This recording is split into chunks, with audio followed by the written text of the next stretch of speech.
नमस्कार दोस्तों, कैसे हैं आप। आई होप कि आप अच्छे होंगे। दोस्त, हम लोग क्या पढ़ रहे थे बाबू।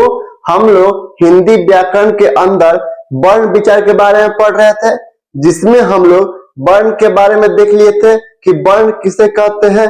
हम ये भी बताए थे कि हिंदी में 52 वर्ण होते हैं और वो 52 वर्ण कौन कौन से होते हैं ये भी हम लोग देख लिए थे। साथ ही हम लोग ये भी पढ़ लिए थे कि वर्ण को दो भागों में बांटा गया है, पहला स्वर वर्ण और दूसरा व्यंजन वर्ण। स्वर वर्ण किसे कहते हैं इसके बारे में देख लिए हैं कि स्वर वर्ण किसे कहते हैं। स्वर वर्णों को कितने भागों में बांटा गया है, ह्रस्व स्वर, दीर्घ स्वर और संयुक्त स्वर। उसके बाद हम ये भी देख लिए थे कि उच्चारण में लगने वाले समय के आधार पर स्वर वर्ण को 3 भागों में बांटा गया है, ह्रस्व स्वर, दीर्घ स्वर, प्लुत। ये भी देख लिए थे। फिर हम लोग वर्णमाला देख लिए थे। वर्णमाला किसे कहते हैं, 52 वर्णों को जोड़कर एक माला बना लेना, वर्णमाला कहते हैं, यही पढ़ लिए थे। फिर हम लोग मात्रा देख लिए थे कि मात्रा किसे कहते हैं, मात्रा कितनी, संख्या कितनी होती है। हम ये भी बताए थे कि मात्रा जो होती है ना, इसको बंद कर देते हैं, हवा लग रहा है इसमें। हम ये भी बताए थे कि मात्रा जो होती है वह स्वर की होती है, व्यंजन की नहीं होती है। यानी हम लोग स्वर वर्ण पढ़ लिए थे, ये वर्ण बोर्ड पे देखिए, ये वर्ण पढ़ लिए थे। 52 वर्णों को भी देख लिए थे, स्वर वर्ण के बारे में पढ़ लिए थे, वर्णमाला पढ़ लिए थे, मात्रा देख लिए थे। व्यंजन वर्ण के परिभाषा में हम लोग पढ़ लिए थे कि व्यंजन वर्ण मतलब वर्ण को 2 भागों में बांटा गया है ना, एक स्वर वर्ण और दूसरा व्यंजन वर्ण। तो व्यंजन वर्ण के परिभाषा भी देख लिए थे। हम ये बताए थे कि व्यंजन वर्णों की संख्या जो होती है ना, वो 33 होती है। हिंदी में व्यंजन वर्णों की संख्या कितनी होती है, 33 होती है। जिसमें हम बताए थे कल के वीडियो में कि स्पर्श की संख्या 25 होती है, अंतस्थ की संख्या 4 होती है और ऊष्म की संख्या 4 होती है। 25 और 4 29, 29 से 31 3 33 होते हैं। हम ये भी बता दिए थे, लेकिन हम ये नहीं बताया था कि स्पर्श व्यंजन किसे कहते हैं, अंतस्थ व्यंजन किसे कहते हैं, ऊष्म व्यंजन किसे कहते हैं। ऊष्म व्यंजन के अंदर ये जो 4 लिखे हैं, ये कौन कौन से 4 वर्ण आते हैं। अंतस्थ व्यंजन के अंदर ये 4 वर्ण कौन कौन से आते हैं। स्पर्श व्यंजन के अंदर ये जो 25 वर्ण है, ये कौन कौन से व्यंजन है, ये कौन कौन से वर्ण है, ये आज के इस वीडियो हम नहीं देखे थे कल, आज के इस वीडियो में देखेंगे। तो चलिए शुरू करते हैं। पहला है स्पर्श व्यंजन, मतलब व्यंजन के अंदर आज हम लोग पढ़ेंगे स्पर्श व्यंजन के बारे में कि स्पर्श व्यंजन क्या होता है। देखिए, स्पर्श व्यंजन को हम वर्गीय व्यंजन भी कहते हैं। हम आगे कहीं लिखे होंगे वो दिखाएंगे। पहले इसका डेफिनेशन देख लेते हैं कि स्पर्श व्यंजन किसे कहते हैं। स्पर्श का मतलब क्या होता है। स्पर्श का मतलब होता है छूना, नहीं होता है। आप कभी कभी कहते हैं डोंट टच माई बॉडी या डोंट टच मी, मतलब मुझे छूना मत, मुझे टच मत करना, यानी मुझे स्पर्श मत करना। तो स्पर्श का मतलब होता है छूना, मतलब किसी न किसी चीज को, वस्तु को छूना। तो देख लेते हैं स्पर्श व्यंजन। स्पर्श व्यंजन में पहले स्पर्श लगा है। स्पर्श का मतलब ही होता है कोई चीज छूने के बारे में बता रहा है। चलिए देखते हैं क्या कह रहा है। कह रहा है कि वे व्यंजन वर्ण जो मुख के, यानी मुख मतलब मुंह, वे व्यंजन वर्ण जो मुख के किसी न किसी भाग के स्पर्श से, यानी टच होके स्पर्श से बोले जाते हैं, स्पर्श व्यंजन कहलाता है। एक बार और देखिए क्या कह रहा है। वे व्यंजन वर्ण जो मुख के किसी न किसी भाग के स्पर्श से बोले जाते हैं, उसे स्पर्श व्यंजन कहते हैं। अब मुख में ना कितने भाग होते हैं, 1 2 3 4 5 भाग होते हैं। 1 2 3 4 5 मुख में हमारे 5 भाग होते हैं। पहला कंठ होता है, दूसरा तालु होता है, तीसरा मूर्धा होता है, चौथा दांत होता है और 5वां ओठ होता है। तो स्पर्श व्यंजन को जब हम बोलेंगे ना, तो हमारे मुख है ना, मुख यानी मुख है ना, मुख के या तो कंठ को स्पर्श करेगा, या तो तालु को स्पर्श करेगा, नहीं तो मूर्धा को स्पर्श करेगा, नहीं तो दांत को स्पर्श करेगा। हो सकता है कि वो ओट्स को स्पर्श करे, यानी हो सकता है कि 2 चीजों को स्पर्श करे, 2 भागों को स्पर्श करे, कंठ और ओठ। यानी हो सकता है केवल ओठ को स्पर्श करे, हो सकता है केवल मूर्धा का स्पर्श करके स्पर्श करे। यानी मतलब बोलते समय मुंह के किसी न किसी भाग को स्पर्श करेगा ही करेगा। हम बोल के भी देखेंगे, ठीक है। अब देख लेते हैं, नोट पढ़ लीजिए। कह रहा है कि स्पर्श व्यंजन को वर्गीय व्यंजन भी कहते हैं, क्योंकि इसे वर्गों में बांटा गया है। स्पर्श व्यंजन को वर्गीय व्यंजन भी कहते हैं। इनकी संख्या 25 होती है और इन्हें वर्गों में बांटा गया है, क्योंकि इन्हें वर्गों में बांटा गया है। इनकी संख्या 25 है। स्पर्श व्यंजन को वर्गीय व्यंजन भी कहते हैं, क्योंकि इन्हें वर्गों में बांटा गया है और इनकी संख्या 25 है। और वे 25 कौन कौन से ये देख लेते हैं। पहला क वर्ग, अब क वर्ग, वर्गों में बटा गया है ना, इसलिए स्पर्श व्यंजन को वर्गीय व्यंजन भी कहते हैं। दूसरा च वर्ग, क वर्ग के अंदर क्या आता है, क ख ग घ अंग, ये 5 आता है। हम लोग लग रहा है कैसे कि हम लोग बचपन में पहली क्लास दूसरी क्लास में पढ़ रहे हैं, ऐसा लग रहा है ना, लेकिन ऐसा नहीं है। क वर्ग, क वर्ग के अंदर 5 आता है, कौन कौन से, क ख ग घ अंग। च वर्ग, च वर्ग के अंदर 5 आता है, च छ ज झ इं। ट वर्ग, ट वर्ग के अंदर 5 आता है, ट, यहाँ 5 लिख देते हैं। ट वर्ग के अंदर ही 5 आता है, ट ठ ड ढ अ, ये भी 5 होता है। त वर्ग के अंदर ही 5 आता है, त थ द ध न, ये 5 हो गया। प वर्ग के अंदर ही 5 आता है, प फ ब भ म, ये सब क्या है, ये वर्ण है। प फ ब भ म, ये सब क्या है, वर्ण है। ट ठ ड ढ अ, कौन सा वर्ण है, वर्ण है। त थ द ध न, वर्ण है। क ख ग घ अंग, वर्ण है। च छ ज झ इं, वर्ण है। लेकिन क ख ग अंग क वर्ग है, क का वर्ग है। च छ ज झ इं च का वर्ग है। ट ठ ड ढ अ ट का वर्ग है। त थ द ध न त का वर्ग है, त वर्ग है।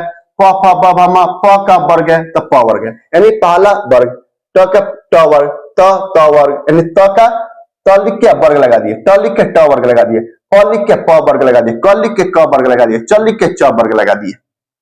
ठीक है, और ये कौन सा, ये वर्ण है, लेकिन वर्ण में कौन सा वर्ण है, तो व्यंजन वर्ण है। और व्यंजन वर्ण के अंदर कौन सा वर्ण है, तो स्पर्श व्यंजन है। मतलब वर्ण है, वर्ण के अंदर व्यंजन वर्ण है, व्यंजन वर्ण के अंदर यह स्पर्श व्यंजन है। अब बोल के देखिए, आप कहोगे बोल के देखिए, हम बोले थे ना ये सब स्पर्श व्यंजन है, ये मुंह के किसी न किसी भाग का स्पर्श करता है, या तो कंठ, नहीं तो तालु, नहीं तो मूर्धा, नहीं तो दांत, नहीं तो ओठ का स्पर्श करेगा। अब बोल के देखिए, क ख, बोल के देखिए, क ख ग घ अंग, मुंह खुला खुला रह रहा है, तो कंठ से बोल रहे हैं हम, एक कंठ है ना, कंठ से बोल रहे हैं, क ख ग घ अंग, मुंह खोल के खुला है, कहीं सब नहीं है, केवल कैसे कर क ख ऐसे बोल रहे हैं, नहीं, मुंह खुला के खुला है, क ख ग घ अंग, तो कंठ से बोल रहे हैं, मुंह के कंठ से बोल रहे हैं। अब चचा बोल के देखिए, च छ ज झ इं, यानी हमारा जो जीभ है ना कहीं जाके स्पर्श कर रहा है, कहा, तो तालु, च छ ज झ अ न, जो च छ ज झ इं, यह तालु का स्पर्श कर रहा है। इच्छु ऐसा नाम तालु होता है। उसके बाद ऋतु ऐसा नाम मूर्धा होता है, ट ठ ड ढ अर, ये मूर्धा से बोल रहा है। बोल के देखिए अपने आप, खुद से बोल के देखिए। उसके बाद त वर्ग पढ़िए, त थ द ध न, ये दांत से बोल रहे हैं, त थ द ध, देखिए ना जीभ जो है ना ये दांत पे जाके स्पर्श कर रहा है। प फ ब भ म, हमारा दोनों ओठ सट रहा है ना, तो ओठ से बोलते हैं। ये किसी न किसी, ये जो वर्ण है ना 25 वर्ण, ये मुंह के किसी न किसी भाग को स्पर्श से बोलते हैं, इसलिए इसे हम स्पर्श व्यंजन कहते हैं। ठीक है, अब आगे देख लेते हैं। स्पर्श व्यंजन खत्म हो गया व्यंजन वर्ण के अंदर, भाई व्यंजन वर्ण के अंदर स्पर्श व्यंजन बता दिए। अब अंतस्थ व्यंजन देख लेते हैं कि अंतस्थ व्यंजन क्या होता है। अंतस्थ व्यंजन, अंतस्थ मतलब ये ना स्वर होता है ना व्यंजन होते हैं। देख लेते हैं, कुछ वर्ण यानी कुछ अक्षर, अक्षर कहिए वर्ण कहिए, कुछ वर्ण ऐसे होते हैं जो न पूरे स्वर होते हैं और न पूरे व्यंजन, यानी इनका आवाज बीच में आधा आधा लगता है, इन्हीं को अंतस्थ व्यंजन कहते हैं। आसान भाषा में कहे तो देखिए, इनका उच्चारण, किनका, अंतस्थ व्यंजन, अंतस्थ व्यंजन का उच्चारण जीभ, तालु, दांत और ओठों के परस्पर सटाने से होता है, किंतु कहीं भी पूर्ण स्पर्श नहीं होता है।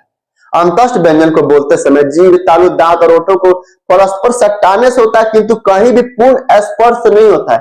यानी इसे स्पर्श मतलब अंतस्थ व्यंजन को अर्ध स्वर व्यंजन भी कहते हैं, क्योंकि ना तो पूरे तरह से स्वर होते हैं और ना ही पूरे तरह से व्यंजन होते हैं। इनकी संख्या जो होती है ना वो 4 होती है। कौन कौन से, तो य, र, ल और व, यानी य, र, ल, व, ये 4 वर्ण जो है ना, वर्ण जो है वर्ण है, ये भी वर्ण है, ये भी वर्ण है, ये भी वर्ण है, लेकिन वर्ण के अंदर यह व्यंजन वर्ण है। और व्यंजन वर्ण में यह अंतस्थ व्यंजन है, जो जिसे हम अर्ध स्वर भी कहते हैं। मतलब अंतस्थ व्यंजन को अर्ध स्वर भी कहते हैं। यहाँ देखिए लिखे भी है। अब यह से यज्ञ बना के देखिए, यज्ञ, यह से शब्द बनाइए, यह से यज्ञ बना सकते हैं, यह से युग बना सकते हैं, मतलब ये अर्ध स्वर होता है। र से आप रथ बना सकते हैं, र से रमन बना सकते हैं, र से रामायण बना सकते हैं, ल से लस्सी बना सकते हैं, ल से लक्ष्मी बना सकते हैं, ल से लंबोदर कर सकते हैं, ल से लंबा कर सकते हैं, ल से लक्ष्मी भी बना सकते हैं, लक्ष्मी शब्द भी बना सकते हैं।